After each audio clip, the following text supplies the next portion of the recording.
Okay guys, so now we'll be taking a look at data types.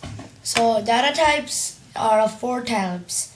The first one is a number, the second is a real constant, the third is a character constant, and the fourth one is a string constant.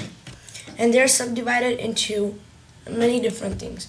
So first let's take a look at int. So int is the short form for integer, and it can store a value of 2 of something, 2 million something, okay?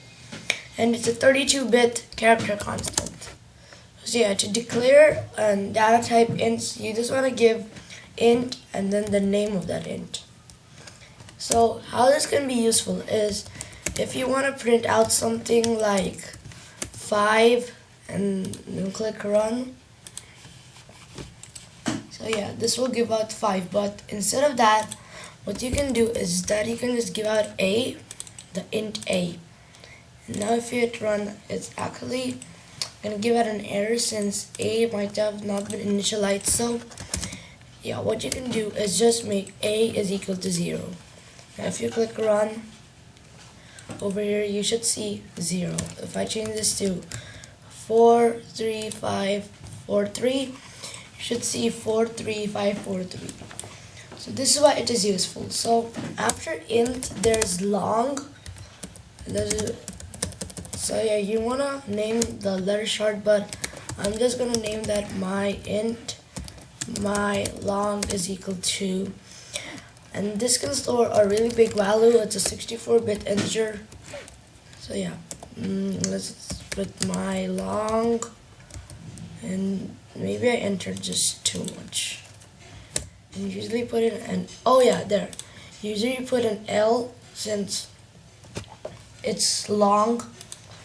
And now if you click run, you should see the big number, or instead of L, what you can do is that you can just tell this long, just like that.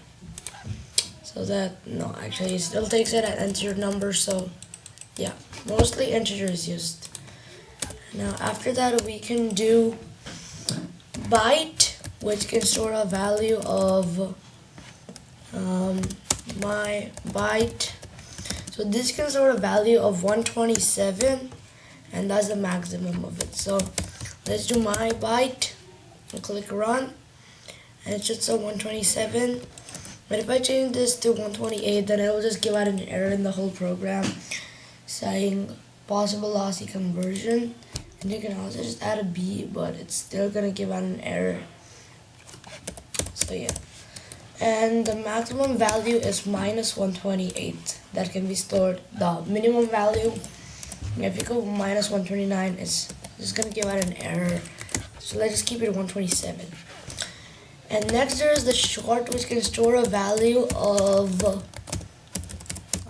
just a second, which can store a value of, it's 32764, I guess. No, 32756 maybe. Yeah, let's just print that, my short, and click run. It's gonna display that, but maybe, no, actually 7. But if I do this 8, then I don't remember actually what was the maximum value. So yeah, now let's go on to the real constant. That means that it can store a decimal value. So over here I can store this number, but it will again show an error. Why? You have to add an F. Then you do double my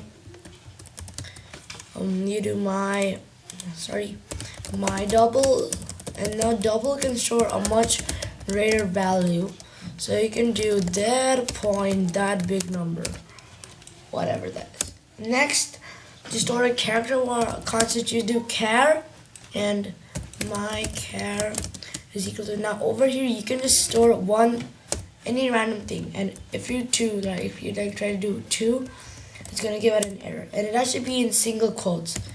Okay, and the last is string.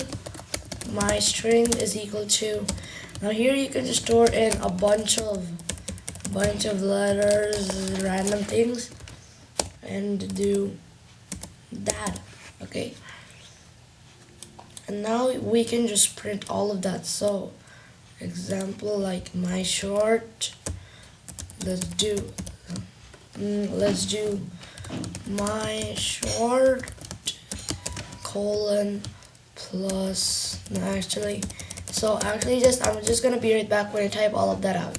Okay guys, so here I'm back, and as you guys can see that I've just typed out all of this thing, and now if I just click run, it's just gonna run and it's just gonna give out all of the same values. So my int 43543 43543, and yeah, just check it, it's all just gonna be the same thing.